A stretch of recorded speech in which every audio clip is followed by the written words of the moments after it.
নমস্কার বন্ধুরা, বৈশাখী অধিকারী চ্যানেলে তোমাদের সবাইকে স্বাগত।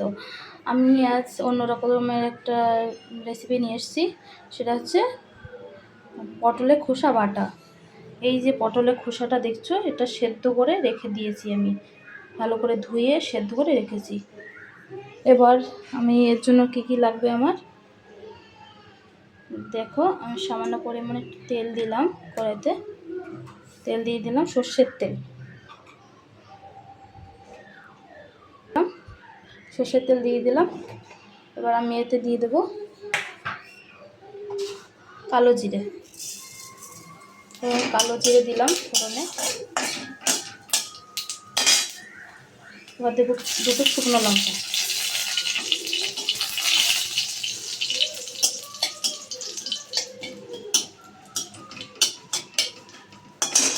এবার দিয়ে দেবো সামান্য একটু ধনে, গোটা ধনে, সামান্য পরিমাণে গোটা জিরে।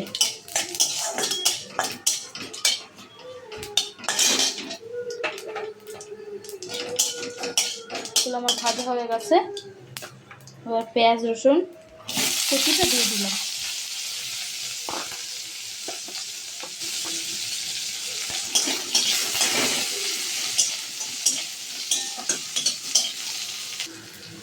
পেঁয়াজটা একটু ভাজা ভাজা করবো, করে তারপরে দেব এই জিনিসগুলো। ফেলে না দিয়েও কত সুন্দর একটা রেসিপি তৈরি হয়, এই ভিডিওটা না দেখলে তোমরা বুঝতে পারবে না।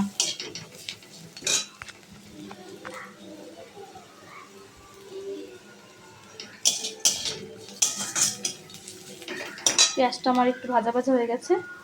এবার দিয়ে দেবো পটলের খোসা।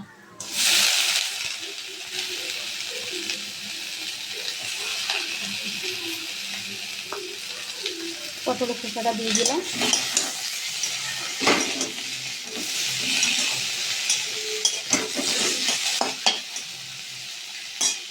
এবার দিয়ে দেবো পরিমাণ মতো নুন।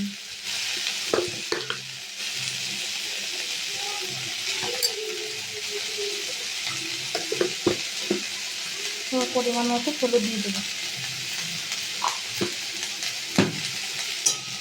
একটু ভাজা ভাজা করে নেব।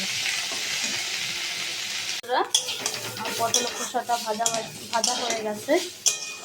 এবার এটা নামিয়ে নেব। নামিয়ে শিলনোড়ায় বেটে নেব। বেটে নিয়ে ফিরে আসছি তোমাদের কাছে। কিছু বন্ধুরা, আমি মানে পটলের খোসাটা বেটে নিয়ে ফিরে এসেছি। দেখতেই পাচ্ছ কত সুন্দর হয়েছে। এটা তোমরা চাইলে মানে মিক্সিতে করতে পারো, কিন্তু মিক্সিতে অতটাও স্বাদ আসবে না যেটা শিলনোড়ায় আসবে।